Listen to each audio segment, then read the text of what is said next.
সিনেমার পর্দা থেকে যেন বাস্তবে কমিক বুকের বিখ্যাত চরিত্র ব্যাটম্যান। তবে এবার নিউ ইয়র্কের গোথাম সিটিতে নয়, খোদ মেক্সিকোর রাস্তায় দেখা মিলল রহস্যময় চরিত্রের। শহরের মোটরসাইকেল চোরদের ধরে ল্যাম্প পোস্টে বেঁধে অদ্ভুত শাস্তি দিয়ে আলোচনায় স্বঘোষিত এই সুপারহিরো। রহস্যময় এই ব্যাটম্যানকে হন্য হয়ে খুঁজছে মেক্সিকান পুলিশ। নগদ নিয়ে এলো হার না মানা হার অফার।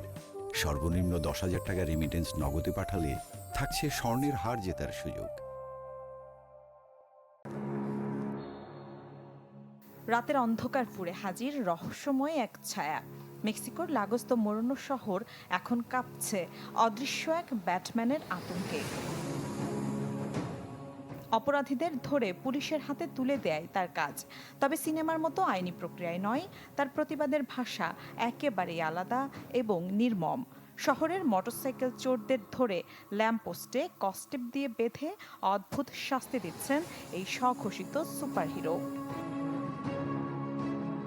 মাত্র 10 দিনের ব্যবধানে শহরের বিভিন্ন ল্যাম্পপোস্টে কস্টেপ দিয়ে শক্ত করে বাঁধা অবস্থায় উদ্ধার করা হয়েছে অন্তত 5 জন যুবককে। শুধু তাই নয়, চুরি হওয়া মোটরসাইকেলগুলো ঠিক তাদের পাশে রেখে যাওয়া হয়েছে। সাথে ঝুলিয়ে দেওয়া হয়েছে অপরাধের খতিয়ান লেখা একটি চিরকুট।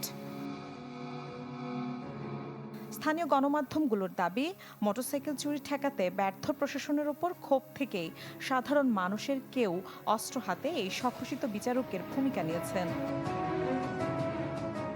তবে মেক্সিকান পুলিশ এটিকে গুরুতর অপরাধ হিসেবে দেখছে।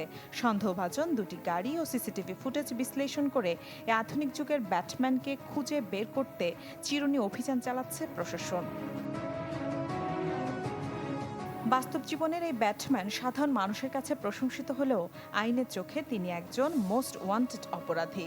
অপরাধ দমনে মেক্সিকোর পুলিশ তাকে ধরতে পারে নাকি রহস্যময় চরিত্রটির হাত ধরে শহরের অপরাধ কমে আসে, তা নিয়ে চলছে নানা আলোচনা।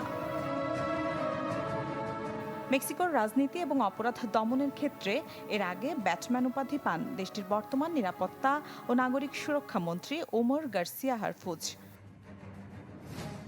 মেক্সিকো সিটির সাবেক পুলিশ প্রধান থাকাকালীন তিনি মাদক কার্টেল এবং সংঘবদ্ধ অপরাধের বিরুদ্ধে অত্যন্ত কড়া ও সফল অভিযান পরিচালনা করেন।